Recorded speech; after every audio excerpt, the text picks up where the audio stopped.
ይህ ሰውዬ ጆን ክላውድ ይባላል። 29 ዓመቱ ነው። ይቺ ደግሞ ሄልዳን ትባላለች። ከሴት ጓደኛው ጋር ቤልጂየም ውስጥ ይኖራሉ።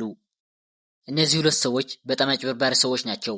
በመቶ የሚቆጠሩ ሰዎችን በጀርመን፣ በፈረንሳይ፣ በቤልጂየም በሚሊዮን የሚቆጠሩ ዩሮ አጭበርብረዋል።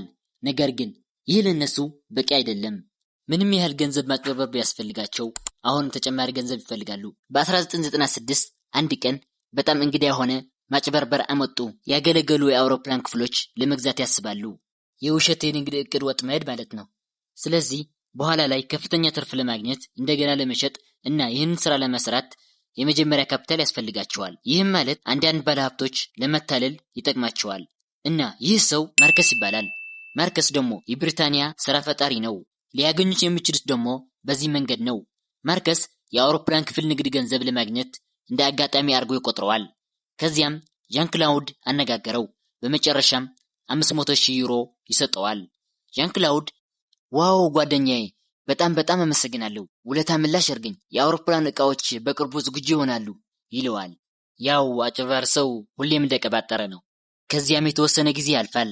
ማርከስ በዣን ክላውድ ጉዳይ ምንም ነገር አልሰማም። ብዙም ሳይቆይ እንደተታለለ ተገነዘበ። እናም ተበሳጨ። ይህ ሊተው አልቻለም እና በሆነ መንገድ ዣን ክላውድን መከታተል ጀመረ እና ገንዘቤን ካልሰጠኸኝ በቀጥታ ወደ ፖሊስ ይሄዳለሁ ይለዋል። ዣን ክላውድ እና ሄልዳ ይህንን ሲሰሙ በጣም ደነገጡ።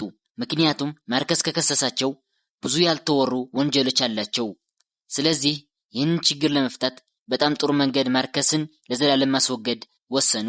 ከዛ ዣን ክላውድ ወደ ማርከስ ደወለ እና ገንዘቡን ዝግጁ መሆኑን ነገሩት። በአካባቢው ፓርክ እነሱ ጋር ጋበዙት። ስለዚህ ገንዘቡን እንዲያስረክቡ ማርከስ ተስማማ። ብዙም ሳይቆይ ተገናኙ። ዣን ክላውድ እና ሄልዳ ሁሉም ነገር የተለመደ እንደሆነ ያስመስላሉ። ከዚያም በድንገት ቡም ይገለዋል። ከዚያም አስክሬኑ በአቅራቢያው ወደሚገኝ የአሸዋ ክምር ወስደው ይቀብሩታል። ከዚያም እንዳያያዙ ከሀገር ሸሹ። ከቤልጂየም ጀልባ ወስደው ወደ እንግሊዝ ተጓዙ። ይህ በእንዲህ እንዳለ ወደ ማርከስ የቀበሩት ቦታ ስንመለስ አንዳንድ ትንንሽ ልጆች በአካባቢው እየተጫወቱ ነበር። እናም በሚያሳዝን ሁኔታ አስክሬኑን ያገኙታል እና በኋላ ፖሊስ ደረሰ። ሁሉም መመርመር ጀመሩ። የማርከስ ስልክ መዝገቦችን ሲፈትሹ ዣን ክላውድ እና ሄልዳ የተባሉ ባልና ሚስት ሲያነጋግር እንደነበረ ተገነዘቡ። ስለዚህ ዣን ክላውድ እና ሄልዳ ተጠርጣሪዎች ናቸው። ነገር ግን እስካሁን አያውቁም። በእንግሊዝ ውስጥ እየተዝናኑ ነው። ከጥቂት ቀናት በኋላ ምናልባት ወደ ቤልጂየም መመለስ ደህንነቱ የተጠበቀ ነው ብለው ማሰብ ይጀምራሉ። ከዚያም ወደ ቤልጂየም በረራ ወሰዱ እና ወደ አየር ማረፊያ እንደደረሱ ባም ተያዙ። አሁን የቤልጂየም ፖሊስ በዚህ ወቅት በግድያ ቢጠረጠርም ለመክሰስ የሚያስችል በቂ ማስረጃ የላቸውም። ስለዚህ በመጨረሻ ዣን ክላውድ እና ሄልዳ ለቀቋቸው። ነገር ግን ምርመራው እየተካሄደ ያለ ከሀገር ውጭ መጓዝ ክልክል ነው ይባላሉ። ከዛም ምርመራው እየተካሄደ ያለ ከሀገር ውጭ ይጓዛሉ። ወዲያውኑ ከቤልጂየም እስከ ማያሚ ፍሎሪዳ ድረስ ይሸሻሉ እና ለተወሰነ ጊዜ እዛ ይኖራሉ። የልብስ ንግድ ይጀምራሉ። እናም እዚያው ይጋባሉ። የሚያምር ጊዜ ያሳልፋሉ። ይህ በእንዲህ እንዳለ ወደ ቤልጂየም ስንመለስ ፖሊስ የእስር ማዘዣ አውጥቷል። ስለዚህ ዣን ክላውድ እና ሄልዳን በተወሰነ የግድያ ተይዘው ወደ ቤልጂየም እስኪላኩ ድረስ የጊዜ ጉዳይ ብቻ እንደሆነ ያውቃሉ። በእርግጥ ያንን አይፈልጉም። ስለዚህ እንደገና መሸሽ ወስነዋል። በዚህ ጊዜ ከማያ እስከ ደቡብ አፍሪካ ጆሃንስበርግ ድረስ እዚያም እንደ ድሮ ያለ ቤተሰብ መኖር ይጀምራሉ። ይህንን ሁሉ ገንዘብ ያገኙት ባለፉት ዓመታት ሰዎችን በማጭበርበር ነው። ወደ አንድ መኖሪያ ቤት ይዘዋወራሉ። በፌራሪ መኪና ይጓዛሉ። አንዳንድ ጊዜ በግል ጀት ይበራሉ። ይህ ብቻ ሳይሆን ዣን ክላውድ የግዳጅ ጥሪዎች የሚባል የእውነት ወንጀል ትርኢት አዘጋጅ ሆኖ ወደ ስራ ይገባል እና ከስራው ጎን በጎን እሱ እና ሄልዳን አሁንም የድሮ ስራቸውን ይጀምራሉ እና መስራታቸውን ይቀጥላሉ። ግን እንዳመላቸው አሁንም ለዣን ክላውድ እና ሄልዳ ይህ በቂ አይመስልም። እንደገና ተጨማሪ ይፈልጋሉ። እናም አንድ ቀን በ2003 ሌላ ማጭበርበሪያ ስራ ለመጀመር ወሰኑ እና ያኔ ነው ይህን ሰውዬ ሃንሊ የሚያገኙት። ሃንሊ የአየርላንድ ነጋዴ ነው እና እሱ አካል ለሆነው አዲስ የአየር መንገድ 4 አውሮፕላኖች ለመግዛት እየሞከረ ነው። ነገር ግን ያን ለማድረግ ብድር ያስፈልገዋል። ስለዚህ ዣን ክላውድ እነዚህን አውሮፕላኖች እንዲገዛ ወደ 1.5 ሚሊዮን ዩሮ ሊያበድረው አቀረበ። ይሁን እንጂ ሃንሊ መጀመሪያ 1 ሚሊዮን ዩሮ ዋስትና መክፈል ይኖርበታል።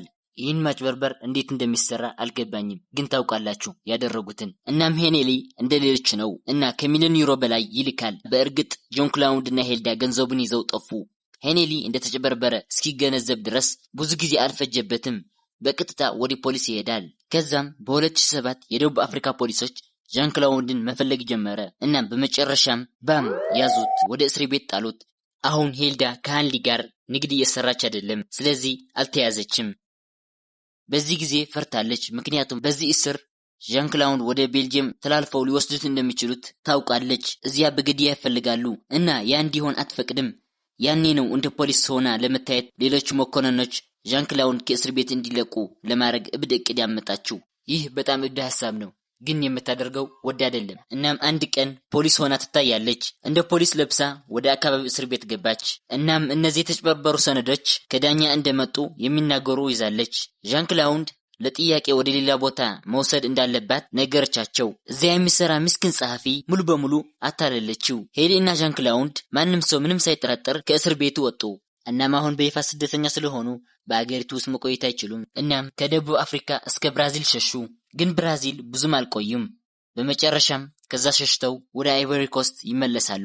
በአይቮሪ ኮስት ጃን ክላውድ እና ሄልዳ ስማቸው ቀይረው ልክ እንደ ሰላማዊ ቤተሰብ እንዳላቸው ይመስላሉ እና ይህ እንደ ስራ ይመስላል እና ሁሉም ነገር ጥሩ ነው፣ አያስቸግራቸውም እና ማንም ሰው እስከ ዓመታት ድረስ አላወቃቸውም። አሁን 2019 ይህ ማለት ጃን ክላውድ እና ሄልዳ ከ20 ዓመታት በላይ ሲሸሹ ቆይተዋል እና አሁን ካልተያዙ እና አሁንም አልተያዙም። ነገር ግን የአውሮፕላን የህግ አስከባሪ ኤጀንሲ የሆነው የአውሮፓ ሰዎች ማንኛውም መረጃ ይዘው እንደሚመጡ እና በዚህ ዝርዝር ያሉት አንዳንድ ስደተኞች ለመያዝ ሊጠቀሙበት እንደሚችሉ ተስፋ በማድረግ ለአውሮፓ በጣም የሚፈለገው ዝርዝር ውስጥ ሄልዳ ትገኛለች እንዳለ። ስለዚህ ጉዳዩ ፊት ትሆናለች። እናም በዚህ ሁሉ ማስታወቂያ የአይቮሪ ኮስት ፖሊስ ሄልዳ እና ባለቤቷ እዚያው በእግራቸው ውስጥ እንደሚኖሩ ተረድተዋል። እናም አገኟቸው።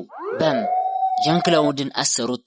ከዚያም ባም ሄልዳን አሰሯት። የእነዚህ ባልና ሚስት ትክክለኛ ፎቶ ይሄ ነው።